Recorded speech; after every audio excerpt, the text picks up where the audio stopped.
আসুন আলাপ আলোচনার মাধ্যমে আমরা একটি নির্বাচনের সুষ্ঠু পরিবেশ তৈরি করার জন্য উদ্যোগ গ্রহণ করি। আমি সরকারের প্রধানকে বলবো, এটি আপনার মৌলিক দায়িত্ব। আপনি মালয়েশিয়ায় বলেছেন সুষ্ঠু ঐতিহাসিক নির্বাচন করবেন, এটা মুখের কথা। তাহলে আপনি সেই ব্যবস্থা গ্রহণ করুন। লেভেল প্লেইং ফিল্ড তৈরি করুন। সংস্কারকে আইনিক বৈধতা দেন। অনেকে অপপ্রচার করে যেটা অনেক সময় লাগবে, কিচ্ছু লাগবে না, 1 সপ্তাহ লাগবে। তাহলে আমার উপর দায়িত্ব দেন। আপনি যেরকম আলী রিয়াজ সাহেবকে দায়িত্ব দিচ্ছেন, আপনি আব্দুল্লাহ মোহাম্মদ তাহেরকে দায়িত্ব দেন। আমরা আপনাকে আইনের রাস্তা দেখাই দেব, সংবিধানের কি উপায় আছে সেটা দেখাই দেব। যদি আমরা দেখাইতে পারি, প্রমাণ করতে পারি, রাস্তা তৈরি করতে পারি, তাহলে তো আপনার আর কোনো সমস্যা থাকার কথা নয়। কিন্তু মানুষকে আর বোকা বানানোর সুযোগ হবে না।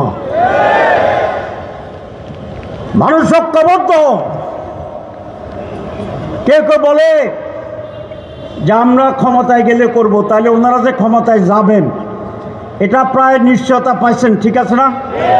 তাহলে ভোটের আগে যদি একটা দল ক্ষমতায় যাওয়ার নিশ্চয়তা পায়, তাহলে ইলেকশনটা কেমন হবে এটা কি বোঝা যায় না? যায় না। তাহলে আপনাদের কথার ভিতরে তো ফাঁক। আমরা জামাত ইসলামী, এদেশের মানুষ, অনেকগুলো দল, আমরা আলাপ আলোচনা করছি। আমরা সকলে এই দেশের কল্যাণ চাই, আমরা নির্বাচন ডেমোক্রেসি চাই, আমরা নির্বাচন সুস্থ এবং জনগণের পার্টিসিপেশনে উৎসবমুখর নির্বাচন চাই। যারা এই নির্বাচনের এই পরিবেশ তৈরিতে নানা কথায় নানা অজুহাতে বাধা সৃষ্টি করে ধূম্রজাল তৈরি করে, তারাই নির্বাচন নিয়ে ষড়যন্ত্র করছে। আমি এই কথা বলে শেষ করতে চাই। প্রিয় দেশবাসী, এই দেশ আমাদের, আপনাদের সকলের। এই দেশ কোন পদ্ধতিতে চলবে সেই সিদ্ধান্ত নেওয়ার ক্ষমতা জনগণের, আপনাদের।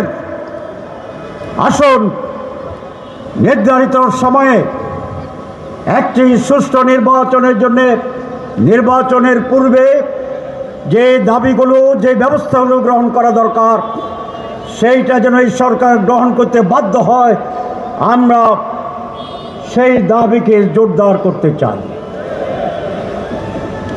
আসুন সকল দলকে বলবো, আমরা রাউন্ড টেবিলে বেশি মন খোলা রেখে সুষ্ঠু নির্বাচনের সাথে আলাপ আলোচনার মাধ্যমে একটি সঠিক রাস্তা তৈরি করি। আর জনগণ অনেক সচেতন, কোনো দলকে তারা বন্ধভাবে সমর্থন করেন না। শুধু আগামী নির্বাচনে আপনারা কি সত্যের পক্ষে থাকবেন? দুর্নীতির বিরুদ্ধে থাকবেন? চাঁদাবাজের বিরুদ্ধে থাকবেন? ইনশাআল্লাহ আগামী নির্বাচনে স্ট্যাটিস্টিকটা তাই দেখা যায়, যারা চাঁদাবাজের বিরুদ্ধে তারা উঠতেছে, আর যারা চাঁদাবাজের বিরুদ্ধে নয় তারা আস্তে আস্তে নামতেছে। ব্যবধান কি খুব বেশি? আর আছে কয় মাস? 5 মাস। যদি এইভাবে কেউ নামতে থাকে, কেউ যদি উঠতে থাকে, তাহলে 5 মাসের ব্যবধানে ভোটের আগের সপ্তাহে এটা নামে এইটা তো ভুলে যেতে পারে।